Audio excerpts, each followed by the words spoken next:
आज हम लोग एक नया सब्जेक्ट चालू करेंगे, साइंस। और साइंस में भी हम लोग सबसे पहले पढ़ेंगे केमिस्ट्री, क्योंकि केमिस्ट्री लोगों को सबसे हार्ड लगता है समझना। लोगों को पता भी नहीं होता है कि उसमें पढ़ना क्या है। तो पहले हम लोग यही कर लेते हैं, केमिस्ट्री का सिलेबस क्या क्या है।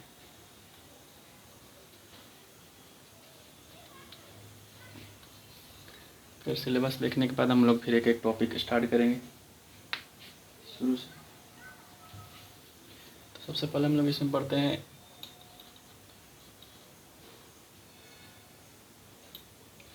द्रव्य व उनके गुण। यहाँ द्रव का मतलब तरल वाला द्रव नहीं है।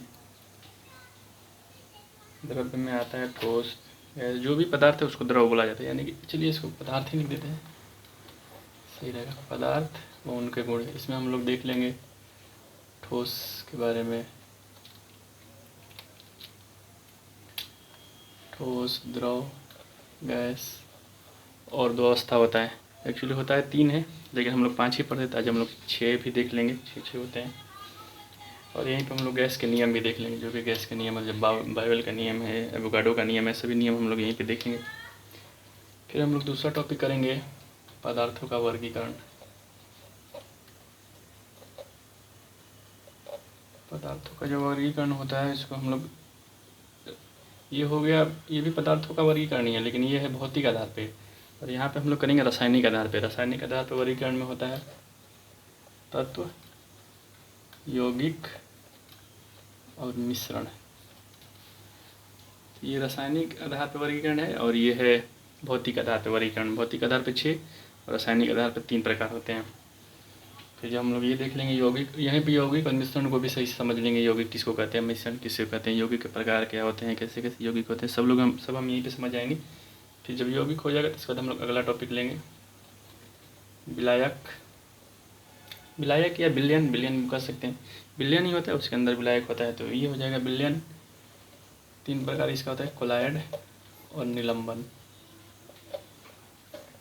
इन तीनों को नाम इसके कण का जो आकार होता है उसके आधार पर रखा जाता है। जब पढ़ेंगे तो उसको वहाँ पे समझेंगे। फिर इसके बाद हम लोग, ये जब हो जाएगा तीनों, यौगिक, मिश्रण, ये सब हो गया, तो इसके बाद हम लोग देखेंगे इनको कैसे अलग करते हैं। अलग करने की जो विधि है, कई प्रकार की विधि होती है अलग करने की, तो सारी हम लोग विधि देखेंगे। फिर जब ये सब हो जाएगा तो ये एक पूरा टॉपिक समाप्त हो जाएगा। ये एक टॉपिक हो गया पदार्थ के बारे में, ये कंप्लीट हो जाएगा। फिर हम लोग इसके बाद एक नया टॉपिक चालू करेंगे। नया टॉपिक में होगा परमाणु संरचना।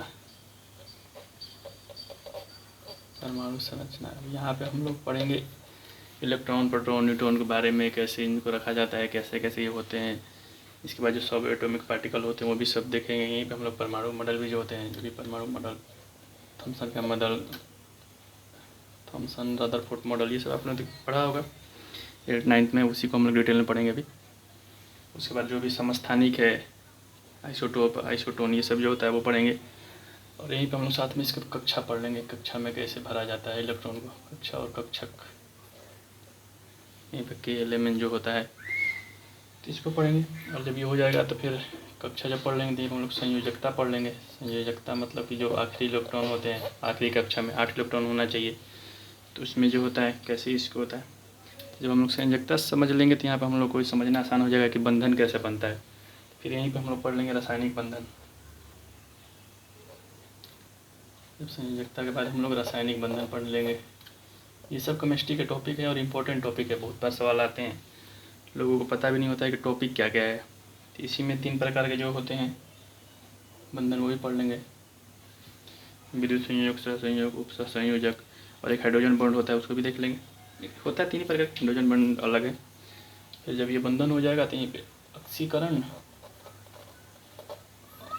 अवकरण, ये छोटा टॉपिक है, इसको भी पढ़ लेंगे। इलेक्ट्रॉन देना और इलेक्ट्रॉन लेना, फिर ऑक्सीकारक और अवकारक जो होता है, तो ये सब जब हम लोग पढ़ लेंगे तो यहीं पर हम लोग तीसरा टॉपिक, तीसरा का इसी का ही भाग है एक प्रकार से, हम लोग पढ़ेंगे रासायनिक अभिक्रिया।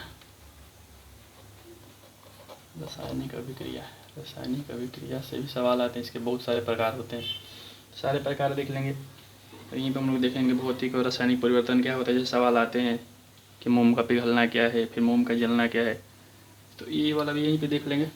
फिर अभिक्रिया का प्रकार देख लेंगे, और यहीं पर हम लोग देखेंगे अभिक्रिया का दर कैसे डिसाइड होता है, उत्प्रेरक क्या होते हैं, तो ये सब देख लेंगे यहाँ पे। फिर इस सब होने के बाद फिर से हम लोग नया टॉपिक चालू करेंगे।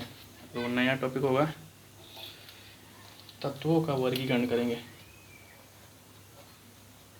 तत्वों का वर्गीकरण, ये भी बहुत इंपॉर्टेंट टॉपिक है। इसमें हम लोग आवर्त सारणी के बारे में पढ़ते हैं, आवर्त और कक्षा कैसे होता है, 7 आवर्त होते हैं, तो ये सब पढ़ेंगे यहाँ पे डिटेल में, देखेंगे किसका क्या विशेषता होता है।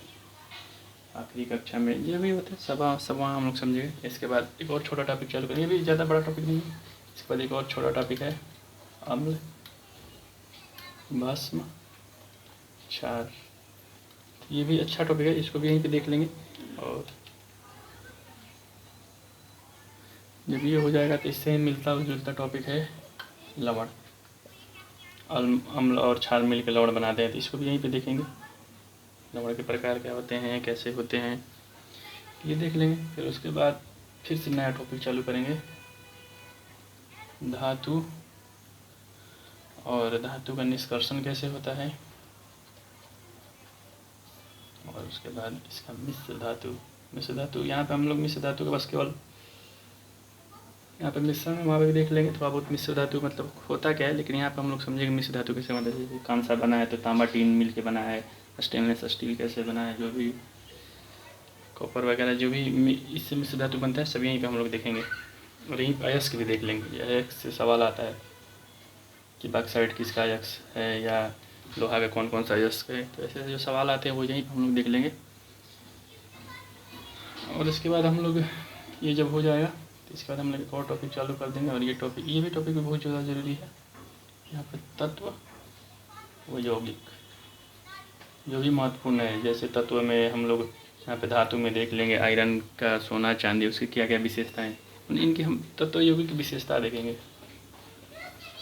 यहाँ पर हम लोग तत्व यौगिक के बारे में समझेंगे कि होता क्या है, मतलब बस केवल इतना ही देखेंगे, लेकिन एक एक तत्व के बारे में यहाँ पर हम लोग देखेंगे। एक एक सारा तो नहीं तो कर पाएंगे, 118 तत्व हैं, बस हम लोग मेन जो है जैसे हाइड्रोजन हो गया, ऑक्सीजन हो गया, यौगिक में जल हो गया, नाइट्रोजन के बारे में देख लेंगे। जो भी है इम्पोर्टेंट तत्व सारे तत्व यहाँ पर कर लेंगे हम लोग। जिसे सवाल आते हैं हम लोग बता देंगे कैसे आपको सवाल आता है। और इसके बाद फिर हम लोग एक और अलग टॉपिक करेंगे, ये पूरा अलग टॉपिक है ये सबसे। यहाँ पर हम पढ़ेंगे कार्बन के बारे में, कार्बन और इसके यौगिक, कार्बन के यौगिक। अब इसमें हम लोग क्या क्या पढ़ते हैं कि जो भी कार्बन का प्रूफ होते हैं, आप लोगों ने देखा हुआ कार्बन का प्रूफ हीरा है, ग्रेफाइड है, एक बकमिस्टर फ्लोरीन होता है, ये सब हम लोग पढ़ेंगे यहीं पे, ये भी प्रूफ है। उसके बाद हम लोग पढ़ेंगे कार्बनिक यौगिक जो भी होते हैं, कार्बन से जो भी यौगिक बनते हैं। इसके बाद हम लोग आ जाएंगे हाइड्रोकार्बन पे। हाइड्रोकार्बन नहीं होता है, हाइड्रोकार्बन इसी का ही टॉपिक है, हाइड्रोकार्बन। इसमें हम लोग पढ़ते हैं एल्केन, एल्कीन, एल्काइन जो आप लोग पढ़ते हैं, तो अभी उससे भी सवाल आते रहते हैं हमेशा, उसके फार्मूला क्या होता है, फिर ब्यूटेन, प्रोपेन जो भी होता है वो सब देखेंगे यहीं पे। और फिर थोड़ा सा और कार्बन के यौगिक में हम लोग ये देख लेंगे प्लास्टिक, पॉलीमर, रेसे, ये सब कैसे कार्बन से बने हैं, रबड़ वगैरह जो भी होते हैं, ये सब एक एक थोड़ा सा एग्जांपल देख लेंगे डिटेल में, क्योंकि सवाल आते रहते हैं, हमेशा आते हैं, किसी भी एग्ज़ाम में भी आप देखेंगे सवाल आते हैं। और इसके बाद फिर एक अलग टॉपिक है, वो है ईंधन टॉपिक। इसमें हम लोग कोल, पेट्रोलियम, गैस, ये सब के बारे में पढ़ लेंगे। अंतिम जो टॉपिक है, सबसे लास्ट टॉपिक है साबुन और अपमार्जक, यानी डिटर्जेंट। साबुन और डिटर्जेंट के बारे में बहुत छोटा टॉपिक है, ये सब टॉपिक कर लेंगे हम लोग। इसके बाद एक और टॉपिक बच जाता है इसमें, जिसमें वो रेडियो सक्रियता वाला टॉपिक होता है, तो इसको यहाँ पे नहीं करेंगे। जब हम लोग ऊर्जा के बारे में पढ़ेंगे और न्यूक्लियर एनर्जी के बारे में जब पढ़ेंगे तो वहाँ पर उसको डिटेल से करेंगे, क्योंकि वहाँ पर उसका ज़्यादा इंपॉर्टेंट है। तो इतना टॉपिक हम लोग केमिस्ट्री में करेंगे, और ये सारे टॉपिक इंपॉर्टेंट है। इस सारे टॉपिक से सवाल आते हैं, एसएससी हो या आप बैंक का एग्ज़ाम दें, जो भी पीसीएस और आप जो भी यूपीएससी तक के एग्ज़ाम में भी आएगा, तो हम लोग उसी प्रकार से डिटेल से पढ़ेंगे कि सारे एग्ज़ाम आपको कवर हो जाए। तो चलिए पहले टॉपिक से शुरू करते हैं, पदार्थ व उनके गुण।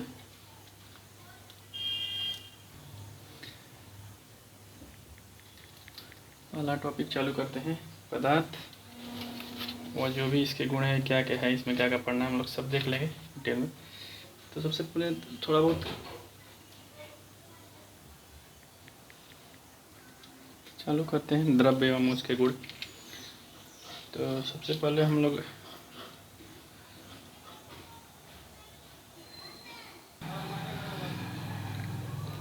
केमिस्ट्री के बारे में थोड़ा बहुत समझ लेते हैं। केमिस्ट्री जो है वो साइंस का ही शाखा है। साइंस दो प्रकार का होता है। साइंस एक होता है सामाजिक विज्ञान, जो सोशल साइंस हो गया, और दूसरा हो गया नेचुरल साइंस। और हम लोग इस नेचुरल साइंस को इस सोशल साइंस और नेचुरल साइंस, और हम लोग नेचुरल साइंस को ही साइंस समझ लेते हैं। सोशल साइंस में जो होता है, जो हिस्ट्री जियोग्राफी वगैरह है, वो भी साइंस ही है। साइंस का मतलब होता है कि कोई भी सब्जेक्ट हो जो एक व्यवस्थित जिसका ज्ञान हो, वो भी साइंस है। सब कुछ साइंस ही है। तो नेचुरल साइंस में होता है फिजिक्स, केमिस्ट्री और बायोलॉजी, और यही केमिस्ट्री इसी का भाग है, नेचुरल साइंस का।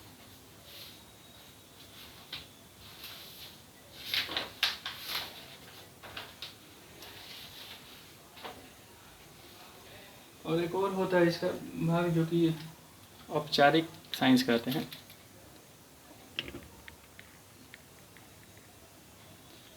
एक औपचारिक विज्ञान भी होता है, जिसमें हम लोग औपचारिक विज्ञान में गणित और रीजनिंग आता है। जो भी व्यवस्थित है वो भी सब ज्ञान है। जो भी व्यवस्थित ज्ञान है वो सब विज्ञान। विज्ञान का अर्थ यही हुआ। तो केमिस्ट्री के बारे में देखें। केमिस्ट्री जो शब्द है वो आया है केमिया शब्द से।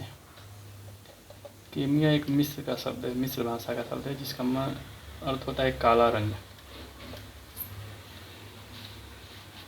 और अगर केमिस्ट्री की बात करें जनक का, आधुनिक केमिस्ट्री का जनक तो इसके जनक है एंटोनी लेवासियर। एंटोनी लेवासियर। जैसे सवाल आते हैं इसमें, कौन इसका जनक है? लेवासियर है, एंटोनी लेवासियर, जो कि फ्रेंच वैज्ञानिक है, यही इसके जनक हैं। केमिस्ट्री को भी हम लोग तीन भाग में बांट लेते हैं। एक होता है भौतिक केमिस्ट्री, जो हमने बताया था, और अकार्बनिक और कार्बनिक। कार्बनिक वाला जो हमने लास्ट में जो भी लिखा था, कार्बन और उसका प्रूफ जो भी होता है, वो कार्बनिक रसायन हो गया। अकार्बनिक बाकी जो अभिक्रिया वगैरह है। और भौतिक में हम लोग यही सब द्रव्य वगैरह के बारे में पढ़ेंगे। ठोस द्रव्य जो भी है, जो भी भौतिक गुण है, सारे हम भौतिक में पढ़ेंगे। तो चलिए भौतिक केमिस्ट्री चालू करते हैं। और इसमें हम लोग पहला जो टॉपिक था उसमें सिलेबस का, द्रव्य और उसके गुण, तो उसको देखते हैं।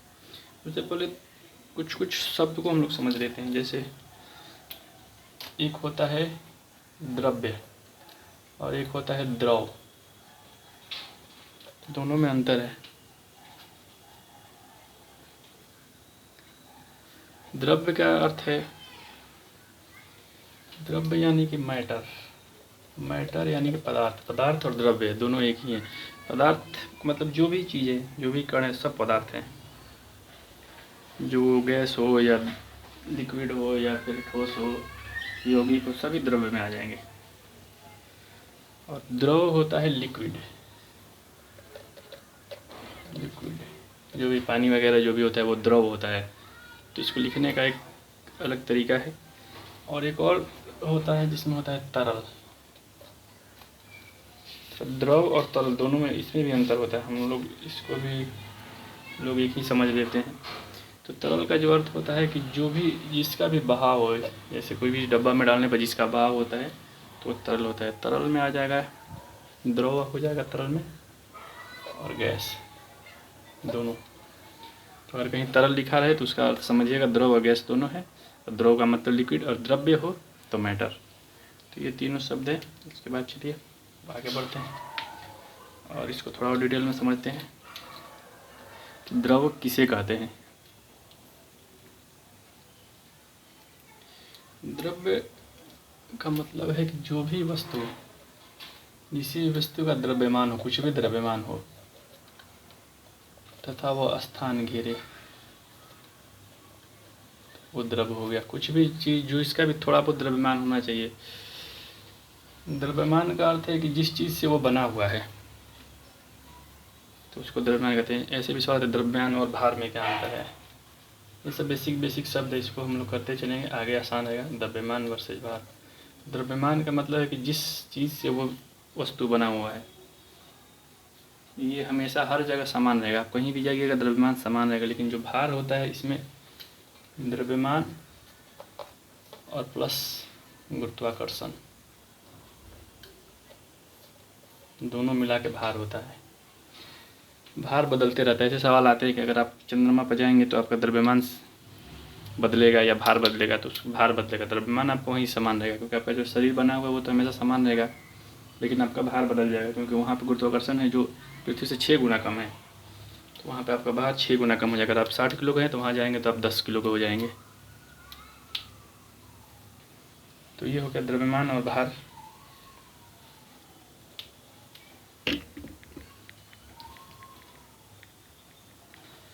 जिस भी वस्तु का द्रव्यमान है वो सब द्रव्य है। और जो ब्रह्मांड बना हुआ है वो बना है द्रव्यमान और ऊर्जा से बना हुआ है। तो जो ऊर्जा नहीं है वो सभी मतलब सब, जो भी ऊर्जा नहीं है वो सब में द्रव्यमान है, और जो सब में द्रव्यमान है तो सब द्रव्य है। यानी कि जो भी आपके आसपास दिख रहा है, मिट्टी हो, जो भी हो, सब द्रव्य है। किसी को द्रव्य बोला जाता है। और ये जो द्रव्य होता है वो, जो भी आप लोग कुछ भी चीज़ देखिएगा, जो भी बड़ा से बड़ा चीज़, वो सभी एक सूक्ष्म कण से बना हुआ है। सबको एटम बोलते हैं। फिर एटम को भी तोड़ा जाता है। तो सारे के सारे वस्तु जितने आपके पास कॉपी, बुक, पेन या खुद आप ही हैं, तो सब एक ही प्रकार के एटम से बने हुए हैं।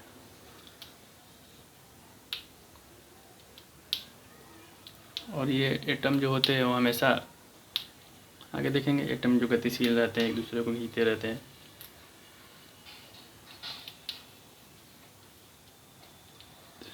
अब इसके आगे देखते हैं जो द्रव्य होते हैं। द्रव्य को थोड़ा सा हम लोग बांटते हैं।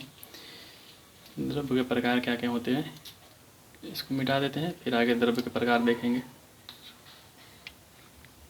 तो द्रव्य मतलब जो भी जिसका द्रव्यमान है और जो भी स्थान घिरे हुए वो सभी द्रव्य है। जो द्रव्य नहीं है वो ऊर्जा है। तो द्रव्य को हम लोग बांटते हैं। द्रव्य इसको 2 आधार पर बांटते हैं। एक होता है भौतिक आधार पे और एक हम लोग रासायनिक आधार पे।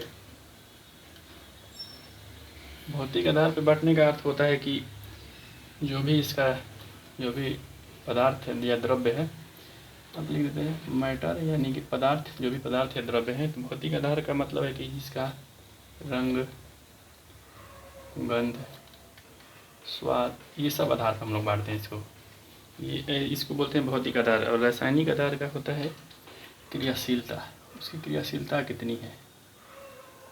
क्रियाशीलता यानी कि जब दो द्रव्य मिलते हैं तो किस प्रकार की क्रिया करते हैं, दोनों यौगिक बनाते हैं, मिश्रण बनाते हैं, या फिर मिलकर एक नया तत्व बनाते हैं। तो ये सब होता है उसकी रासायनिक अभिक्रिया।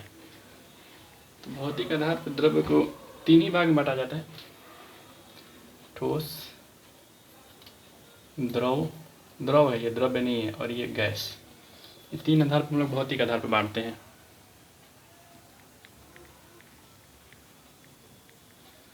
भौतिक आधार पर 3 भाग बांटते हैं: ठोस, द्रव और गैस।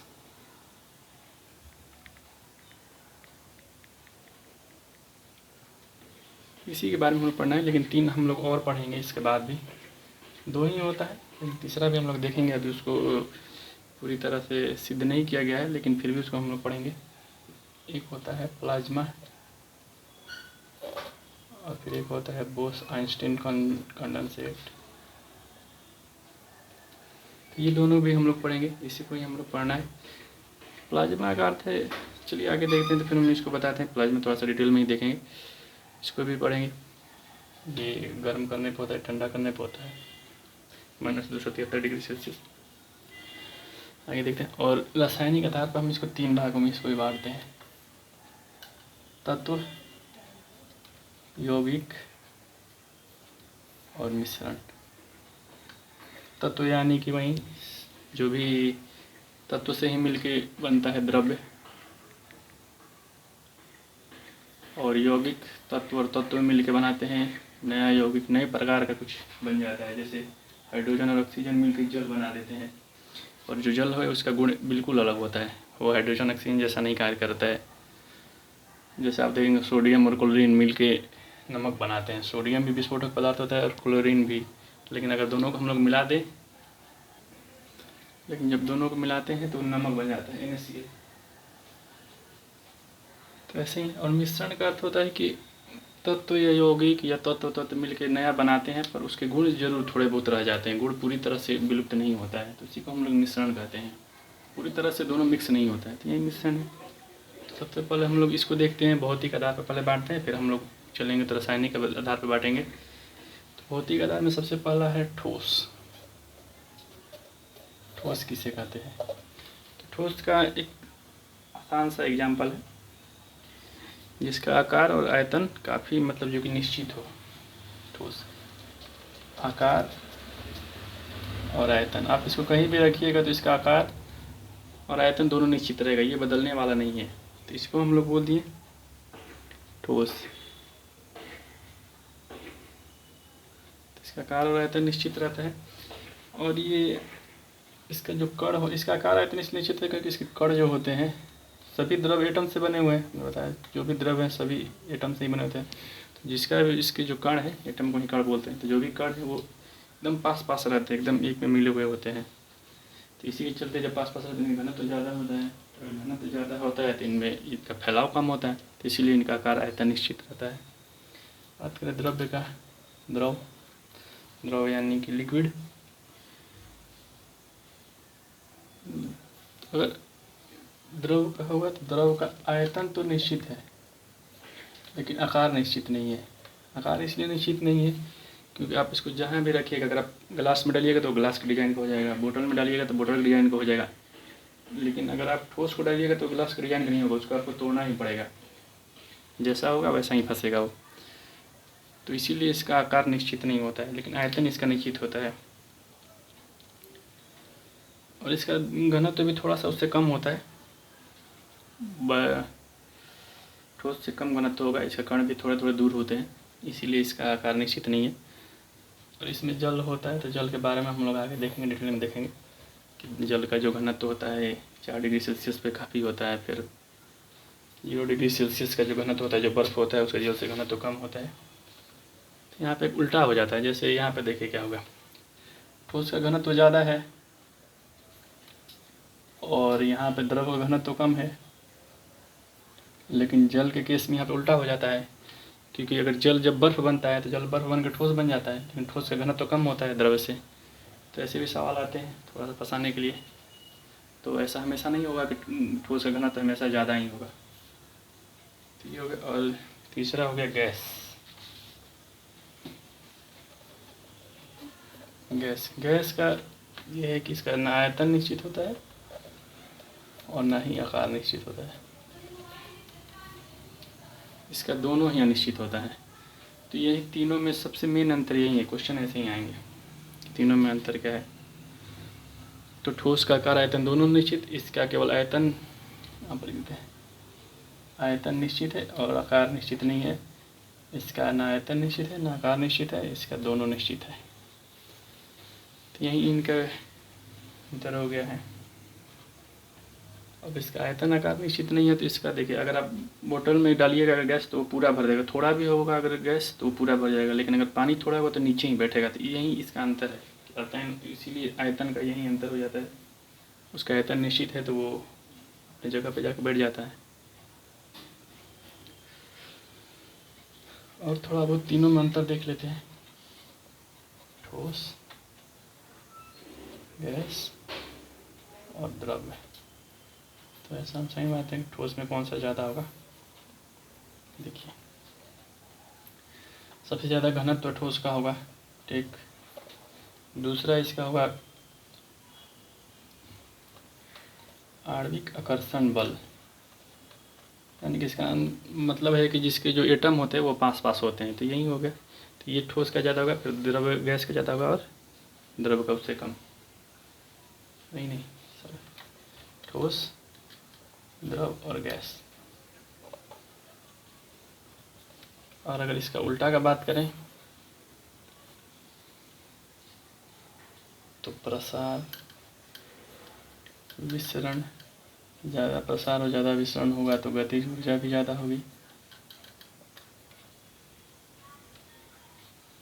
और गतिज ऊर्जा ज़्यादा है और प्रसार ज़्यादा है तो इसके अंतर जो एटम्स के मध्य में जो स्थान है वो भी ज़्यादा होंगे। तो ये इसकी उल्टा होता है। जैसे सबसे ज़्यादा अगर आपको पूछे प्रसार किसका होगा तो गैस का होगा, सबसे ज़्यादा विसरण भी गैस में होगा, गतिज ऊर्जा भी गैस की होगी, क्योंकि ज़्यादा प्रसार कर रहा है तो आपस में उसमें टकराएगा और ज़्यादा ऊर्जा उसमें उत्पन्न होगा, और इनके मध्य भी स्थान ज़्यादा होगा। हम लोग आगे देखेंगे ठोस को कैसे द्रव बनाते हैं, द्रव को कैसे गैस बनाते हैं। गैस पे ज़्यादा दबाव बना के हम लोग द्रव बनाते हैं। जैसे जो LPG जो सिलेंडर होता है उसका अर्थ ही होता है लिक्विफाइड पेट्रोलियम गैस, यानी कि गैस को दबा के और उसको मतलब लिक्विड बना देते हैं। तो इसको आगे देखेंगे कैसे उर्ध्वपातन क्या होता है, गलन और जमन, ये सब जमना वगैरह सब देख लेंगे। यहीं पर हम लोग कर लेते हैं गैसीय नियम, क्योंकि ये भी इम्पोर्टेंट टॉपिक है और आगे फिर नहीं मिलेगा। तो गैस के बारे में आप समझ लेते हैं कि गैस कैसे आचरण करता है। देखिए गैसीय नियम क्या है। गैसीय 3 प्रकार के नियम है, चौथा भी है एवोगाड्रो नियम, लेकिन मेन हम लोग 3 ही प्रकार के पढ़ते हैं। तो यहाँ पे लिखते हैं गैसीय नियम।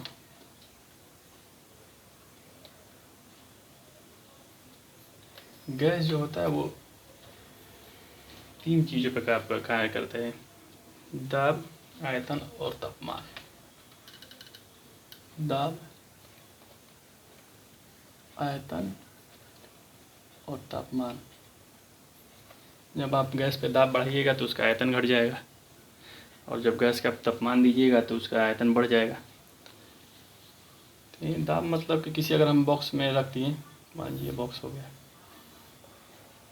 ठीक, इसमें हमने गैस भर दिया और यहाँ से अगर हम लोग दाब देंगे तो ये नीचे जाएगा, और इसमें क्या होगा कि उसका जो आयतन है, आयतन का मतलब कि वो कितना स्थान घेरे हुए है, इसी को आयतन बोलते हैं, तो उसका स्थान थोड़ा सा कम घेरेगा।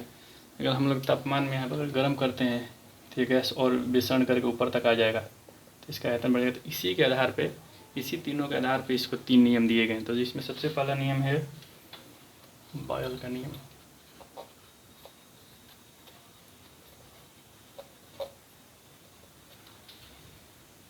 बॉयल का नियम का ये कहता है कि अगर हम लोग ताप को नहीं रखते, ताप अगर हम लोग हटा देते हैं तो दाब और आयतन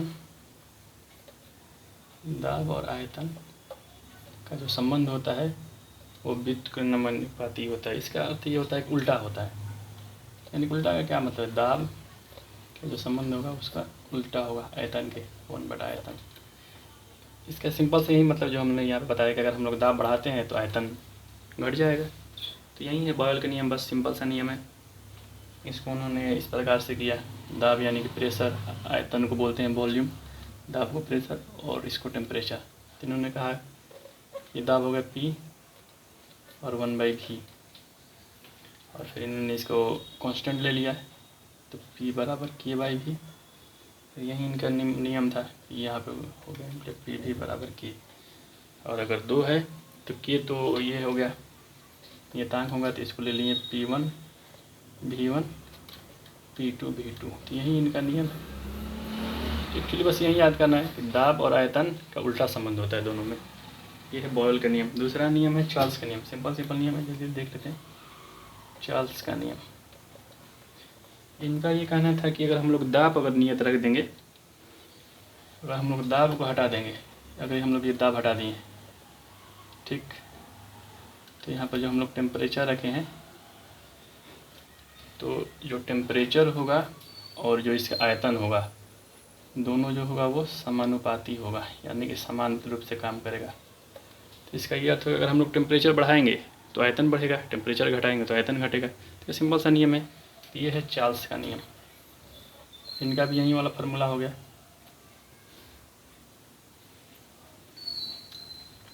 कि V बराबर T, और अगर T यहाँ पे नीचे आ गया तो V1/T1 = V2/T2। और दूसरा नियम, तीसरा नियम है गै-लुस्साक का नियम। गै-लुस्साक का नियम ये भी सिंपल। इन्होंने देखिए, इन्होंने टेम्परेचर को नियत रखा, या इन्होंने दाब को, तो बच्चे के आयतन, तो इन्होंने आयतन को नियत रख लिया। तो जब हम आयतन को ही जब कर लेते हैं, अगर स्थिर आयतन कर देते हैं, तो जो गैस होता है वो दाब यानी प्रेशर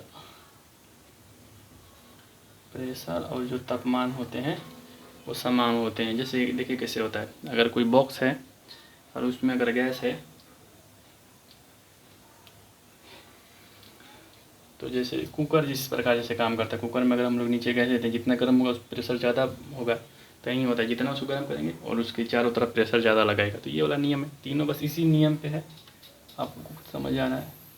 तो ये हो गया इसका नियम, और ये भी इस प्रकार हो जाएगा, P1/T1 = P2/T2। इससे सवाल आते हैं। फिर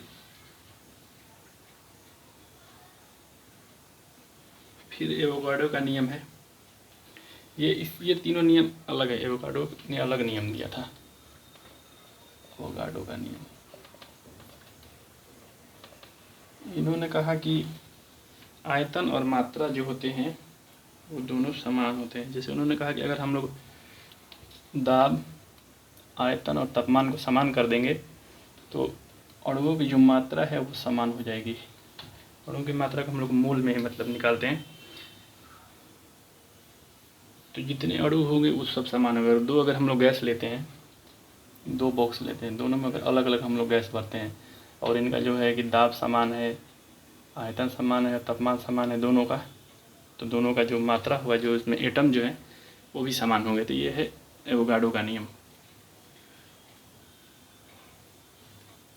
और जो एटम होता है उसको हम लोग मोल में मापते हैं। तो मोल का मतलब होता है, देखिए 1 मोल में होता है, ये चीज़ फार्मूला ये आप लोग को डायरेक्ट याद करना ही पड़ेगा, फैक्ट वगैरह, 6.032 × 10⁻23 एटम। इतने एटम होते हैं 1 मोल में। और इसी को हम लोग बोलते हैं एवोगाड्रो संख्या। एवोगाड्रो संख्या, तो ये आप लोग याद कर लीजिएगा। क्वेश्चन ऐसे आते हैं कि 1 मोल में कितना होता है, और एवोगाड्रो संख्या में क्या होता है, किसी को बोलते हैं तो मोल बोलते हैं। तो 1 मोल गैस में इतने एटम होते हैं, जिसको हम लोग बोलते हैं एवोगाड्रो संख्या। तो इन्होंने यही दिया था जो गैस का, यही जो आयतन जो हमने बताया ना, तो वो यही है। आयतन का अर्थ वही है कि कितना मोल उसमें गैस है, जितना मोल गैस है उसका उतना आयतन होगा। इसको मापने के लिए भी हम लोग, आयतन को मापने के लिए 2 प्रकार लेते हैं। इसको भी देख लेते हैं, थोड़ा सा इम्पोर्टेंट नहीं है, फिर भी समझ लेते हैं। STP और NTP, इसमें ऐसे क्वेश्चन आ जाते हैं कि STP किसको कहते हैं। तो इसको हम, STP का हो गया स्टैंडर्ड टेम्परेचर और प्रेशर, यानी कि टेम्परेचर और प्रेशर जब समान है तो आयतन क्या होगा, तो यही है। इसमें ताप और दाब समान है, तो इसका जो होगा, इसमें हम लोग जो दाब लेते हैं तो उसको हम लोग 1 ATM ले लेते हैं, क्योंकि बराबर है दाब। और जो टेम्परेचर लेते हैं T, वो हम लोग लेते हैं 0 डिग्री सेल्सियस। तो ये समान आयतन लेते हैं। तो क्वेश्चन जब बनाना है तो इस पर क्वेश्चन आते हैं कि जैसे आ जाएगा क्वेश्चन कि 56 gram carbon monoxide, 56 gram carbon monoxide का STP में आयतन निकालिए। ऐसे सवाल आते हैं। इस सवाल को हम अभी बनाएंगे, थोड़ा सा इसको समझ लेते हैं। तो जब हम लोग STP लेंगे तो उसमें हम लोग टेम्परेचर लेंगे 0 डिग्री सेल्सियस और दाब लेंगे 1 ATM। लेकिन जब NTP लेंगे तो हम लोग दाब तो यहाँ पे लेंगे 1 बार ही, यानी वहीं 1 ATM बार ही नापते हैं, दाब को बार ही लिखिए 1 बार। लेकिन यहाँ पे हम लोग जो टेम्परेचर लेंगे वो लेंगे 20 degree Celsius normal. 20 degree Celsius इसलिए लेते हैं क्योंकि यही दुनिया का जो टेम्परेचर है, नॉर्मल जो टेम्परेचर है, औसत टेम्परेचर, तो इतना ही है दुनिया का, 20 डिग्री सेल्सियस। तो ये हो गया। एक और नियम है जिसको बोलते हैं आदर्श गैस का नियम। आदर्श गैस का नियम, एक सेकंड इसको मिटा देते हैं कुछ, फिर इसको देखते हैं आदर्श गैस का नियम क्या है। आदर्श गैस का नियम करते हैं। सवाल इसी से आता है कि आदर्श गैस का नियम क्या है, वो भी था बॉयल का और इसका, लेकिन इसको ही देखते हैं। इसमें क्या होता है कि तीनों जो भी नियम है, चार्ल्स का नियम है, बॉयल का है, एवोगाड्रो का नियम है, या फिर गैलुसाव का नियम है, सभी नियम को मिला के और एक बनाया जाता है। ऐसा मान लिया जाता है कि एक कोई काल्पनिक गैस है, ठीक है, कोई मान लीजिए गैस है ऑक्सीजन, और कोई एक पात्र है, ठीक है, और ये जो ऑक्सीजन इसमें भरा हुआ है, इसमें सभी जगह ये समान दाब लगा रहा है, इसमें तापमान भी एकदम समान है, सब कुछ इसका समान है, और ये दीवार पे कोई बल नहीं लगा रहा, एकदम मतलब शांति से यहाँ पे बैठा हुआ था। इस नियम को फिर हम लोग इसका फार्मूला लगाते हैं PV into PV equal to nRT, ठीक। और R को यहाँ पे, R एक नियतांक हर चीज़ को प्रूव करने के लिए हो जाता है, जैसे एवोगाड्रो संख्या में हो गया, उसी प्रकार ये भी हो गया। R को हम लोग लेते हैं 8.314। R का मान होता है ये हमेशा समान रहेगा, ये कहीं नहीं बदलेगा, जो भी क्वेश्चन होगा सब में यही होगा। ये यूनिवर्सल गैस नियतांक, अगर पूछे यूनिवर्सल गैस नियतांक का क्या मतलब है, तो 8.314 जूल होता है, जूल और केल्विन। तो ये हो गया इसका, और ये इसका फार्मूला हो गया PV इक्वल टू nRT। हालांकि अगर ये होता नहीं है, लेकिन अगर हम लोग बहुत कम दाब पे, बहुत मतलब दाब अगर कम कर दे और ताप बहुत ज़्यादा बढ़ा दे, ताप एकदम कम कर दे और थोड़ा सा दाब बढ़ा दे, तो CO2 होता है, H2O सब काम करता है, लेकिन पूर्णतः नहीं करता है, ये एक काल्पनिक ही हो जाता है। तो जब आपको कोई सवाल आएगा, जो मैंने वो वाला सवाल दिया था कि आपको अगर निकालना है, तो सवाल आपको इसी फार्मूला बनेगा, STP पर 36 ग्राम 56 ग्राम ले लेते हैं ताकि कट जाए, 56 ग्राम CO यानी कार्बन मोनोऑक्साइड का आयतन हमें ज्ञात करना है। तो STP का मतलब क्या होगा, टेम्परेचर यहाँ पर हम लोग लेंगे 0 डिग्री सेल्सियस, और प्रेशर हम लोग लेंगे 1 बार, ठीक है। अब इसको बनाते हैं इस वाले फार्मूला पर, PV equal to nRT, PV nRT। तो P कितना है 1, D हमें निकालना ही है, और N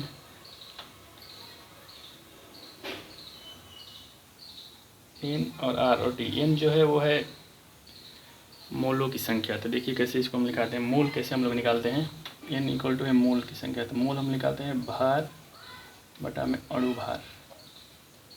तो देखिए भार क्या है इसका, भार तो दिया हुआ है 56 ग्राम, और अणु भार हम लोग CO का निकाल लेंगे, आप लोग जानते होंगे C6, और इस ऑक्सीजन का 8, तो 6 का ये हो जाएगा 6, जो भी उसका होता है परमाणु संख्या उसका डबल होता है परमाणु भार। आगे हम लोग देखेंगे इसको, जब पढ़ेंगे परमाणु मॉडल तो उसमें देखेंगे, अभी हम बस बताने के लिए बता देते हैं इसको। 12 और इसका 16, 8 का 16, तो ये हो जाएगा 28, और 28 यानी कि 2, तो N हो गया 2, R तो पता ही है 8.314, और टेम्परेचर है 0 डिग्री सेल्सियस। 0 डिग्री सेल्सियस हम लोग लेंगे नहीं यहाँ पे, क्योंकि 0 ले लेंगे तो सारा 0 हो जाएगा, हम लोग इसको केल्विन में बदलेंगे, और 0 डिग्री सेल्सियस का मान होता है 273 केल्विन। ऐसा क्यों होता है हम लोग फिजिक्स में देखेंगे इसको, या भी बता देते हैं। देखिए 0 डिग्री सेल्सियस जो लिया जाता है वो पानी के आधार पर लिया जाता है, 0 से 100 डिग्री सेल्सियस पानी पे, पानी 0 डिग्री सेल्सियस बर्फ़ बन जाता है, और 100 डिग्री सेल्सियस पे बॉयल हो जाता है। तो ये वाला हम लोगों ने एक पैमाना ले लिया था, लेकिन बाद में देखा गया ये पैमाना ज़्यादा सही नहीं हुआ, फिर हम लोग ये पैमाना ले लिया 273 डिग्री केल्विन वाला। अब इसमें ऐसा क्यों है, क्योंकि किसी भी अगर आप पदार्थ को ठंडा कीजिएगा, बहुत ज़्यादा ठंडा कीजिएगा, तो ये -273 डिग्री सेल्सियस तक जाएगा, -273 डिग्री सेल्सियस तक जाएगा, यानी कि 0 केल्विन तक जाएगा। जैसे ये 273 केल्विन है, अगर आपको 201 डिग्री सेल्सियस अगर पूछेगा तो इसमें आप 1 ऐड कर दीजिएगा, 2 डिग्री सेल्सियस तो इसमें 2 ऐड कर दीजिएगा, -1 कहेगा तो इसमें से आप 1 घटा दीजिएगा, तो ऐसा ही होता है। तो 0 केल्विन से कम आप किसी भी चीज़ को ठंडा नहीं कर सकते हैं। अगर उससे कम ठंडा कीजिएगा तो वो फिर उसके सारे मतलब जो भी पार्ट होते हैं वो बिखर जाते हैं, वो वन डायमेंशनल हो जाता है। हम लोग देखेंगे जब वो पढ़ेंगे बोस-आइंस्टीन कांस्टेंट सेट, तो इसी पे वो आधारित है। तो ये हो गया। तो 273 केल्विन होता है 0 डिग्री सेल्सियस में, तो इंटू 273 केल्विन, और फिर हम लोग अब इसको तोड़ देंगे, जो भी आंसर आएगा वो हो जाएगा, गुणा करके निकाल लेंगे। V1 से गुणा करके V हो जाएगा, और इसको गुणा करके जो भी आएगा वो इसका आंसर हो जाएगा। तो आप लोग कर लीजिएगा। और एक और नियम है डाल्टन का आंशिक गैस का नियम, तो ये होता नहीं है, ये सिंपल सा नियम है। इसमें डाल्टन का आंशिक दाब का नियम, तो ये सिंपल सा नियम है कि अगर जितने भी कोई पात्र है और उसमें जितने प्रकार का गैस है वो सभी का जो भी दाब होता है वो समान होता है। तो ये सिंपल, इसको कोई दिक्कत करनी है। एक और नाम देख लीजिए गैस का, है ग्राहम का विस्तरण नियम। ये भी इम्पोर्टेंट नियम नहीं है, फिर भी इसको देख लेते हैं। जब सब पढ़ ही रहे हैं तो पूरा डिटेल में पढ़ते हैं ताकि कोई क्वेश्चन छूटे नहीं। तो जो इनका ये नियम था कि जो गैस है इस पात्र में, तो जो गैस का जो मिश्रण होता है, अलग अलग जो गैस हैं जैसे कार्बन हो गया, ऑक्सीजन हो गया, जो भी गैस है, तो इनका यही नियम था कि जो भी गैस के जो अणु भार होते हैं, गैस का जो अणु भार होता है, अणु भार यानी कि हमने बताया था उसका जो अणु क्रमांक होता है उसका डबल होता है अणु भार। तो जो भी गैस का अणु भार होता है उसका जो विसरण होता है, मतलब कितना जो फैलाव होता है, वो उसके अणु भार के उल्टा होता है। यानी कि अगर कम अणु भार है, कोई अगर गैस हल्का है तो ज़्यादा फैलेगा। तो हल्का गैस में हाइड्रोजन है, हीलियम है, इसलिए देखते हैं कि आप जिस बैलून में हीलियम भरा रहता है वो ऊपर एकदम चला जाता है पूरा, क्योंकि हल्का होता है, तो हल्का वाला ज़्यादा फैलता है।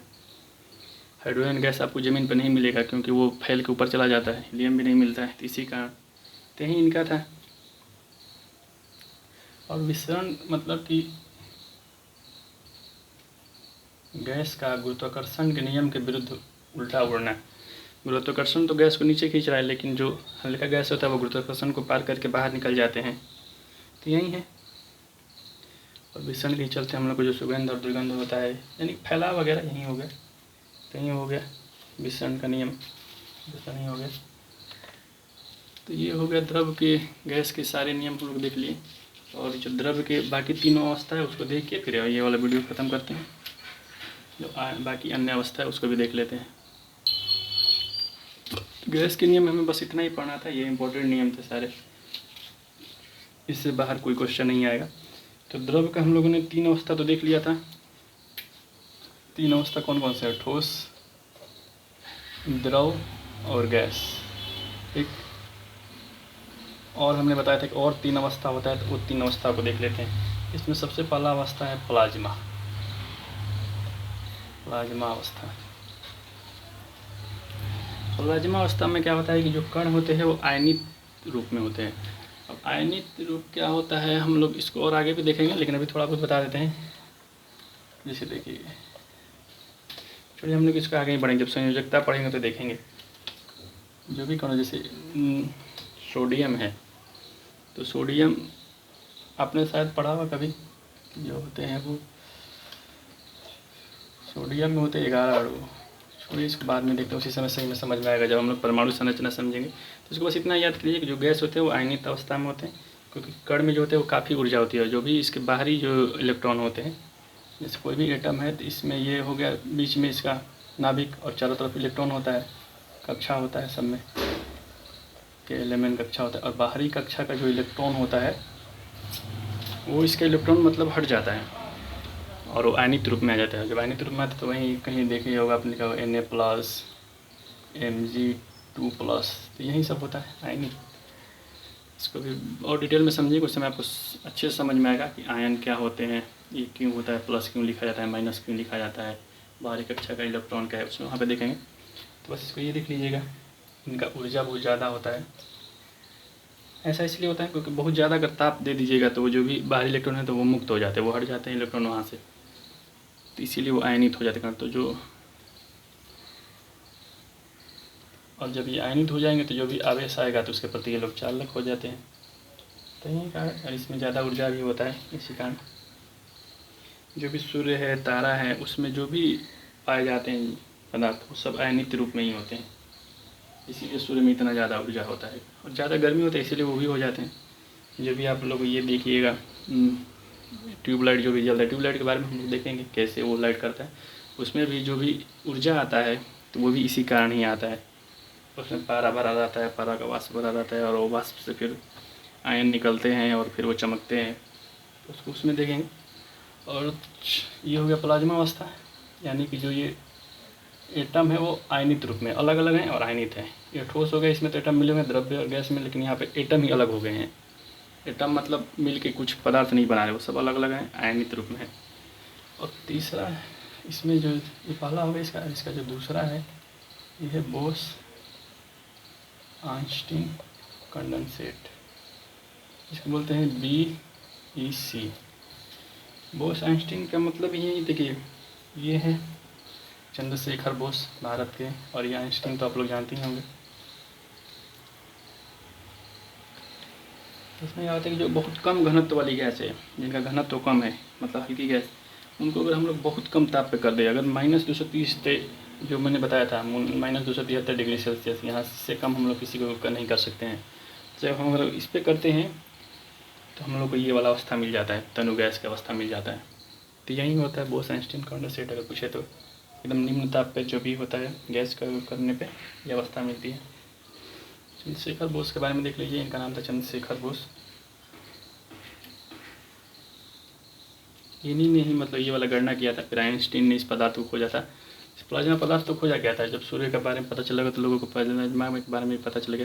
प्लाज्मा पृथ्वी पर मिलता है। अगर पृथ्वी का अगर आप एकदम बाहरी मंडल में जाइएगा, समताप मंडल और आयन मंडल में जब आप जाइएगा, तो आयन मंडल का मतलब ही है आयन, वहाँ पे आयन है, वहीं प्लाज्मा अवस्था में है। सौरमंडल भी के बाहर भी अगर आप जाइएगा तो सारा जगह प्लाज्मा ही है। जब वॉयेजर मिशन गया तो वो भी यहीं बताया था। तो ये हो गया। आगे उन्होंने मतलब चंद्रशेखर बोस ने ये वाला दिया था कि ऐसा हो सकता है, लेकिन फिर आइंस्टीन ने आगे उसको प्रूव ही कर दिया, और इसके लिए 2001 में नोबेल मिला था BEC खोजने के लिए, मतलब बनाने के लिए। आइंस्टीन ने बस प्रूव कर दिया था। आइंस्टीन यही काम करते थे, हर चीज़ को वो विजुलाइज करके प्रूव मतलब बता देते थे कि ऐसा होता है, लेकिन वो प्रूफ नहीं करते थे। प्रूफ बाद में होता था 100 साल बाद। इसको देखिए, ये 1920 में ही बोस ने खोजा था, लेकिन इसको देखिए प्रूव हुआ है 2001 में जाके इस पर नोबेल मिला है, 80 साल बाद। तो ही हुआ है, इसमें मिला था कार्नेल को, वीमेन को, USA के थे, तो इम्पोर्टेंट नहीं है। और तीसरा है, आपको जो भी आप बुक पढ़िएगा, कोई भी बुक पढ़िएगा तो आपको यहीं 2 ही मिलेगा। अगर आप NCERT बुक भी पढ़ते हैं 12th क्लास का या 10th क्लास का, तो आपको यहीं 2 मिलेगा। 10th क्लास में पढ़ना है। लेकिन तीसरा भी एक है फर्मियोनिक कंडेंसेट। अगर आपको एग्जाम में भी आए तो आप 2 ही लिखिएगा, लेकिन अगर आपको मान लीजिए आगे फर्मियोनिक कंडेंसेट के बारे में तो देख लीजिएगा। तो इसमें क्या होता है कि इसको USA के एक डोबेरा जीन नाम के आदमी थे, उन्होंने खोजा था। इसमें इन्होंने क्या किया था कि जो अमोनिया गैस है, अमोनिया यानी कि NH3, जब उन्होंने एकदम निम्न ताप पे किया -72 डिग्री सेल्सियस पे, तो उन्होंने उसका आवेशित व्यवहार देखा था। तो बस यही है, और कुछ नहीं है इसमें। इसको बस यही याद कर लीजिए कि USA का डोबरा जीन ने खोजा था। इसको आप लिखिएगा भी नहीं कहीं, आप यहीं 2 में कीजिएगा। तो ये हो गया, इसका एक टॉपिक आज ख़त्म हो गया। और अब हम लोग दूसरा टॉपिक चालू करेंगे, द्रव्य में जो अवस्था परिवर्तन होता है या द्रव्य के रासायनिक आधार पर। हम लोगों ने भी भौतिक आधार पर बांटा था, तो हम लोग रासायनिक आधार पर बांटेंगे। ये हम लोगों ने काफ़ी डिटेल में कर लिया है, ये आप लोग सब लिख लीजिएगा, तो ये आप लिए काफ़ी हो जाएगा। अगर आप UPSC का भी एग्ज़ाम दे रहे हैं फिर भी उसमें भी इससे ज़्यादा केमिस्ट्री से ज़्यादा सवाल नहीं आएगा, तो ये सारे एग्ज़ाम के लिए काफ़ी है। Thank you.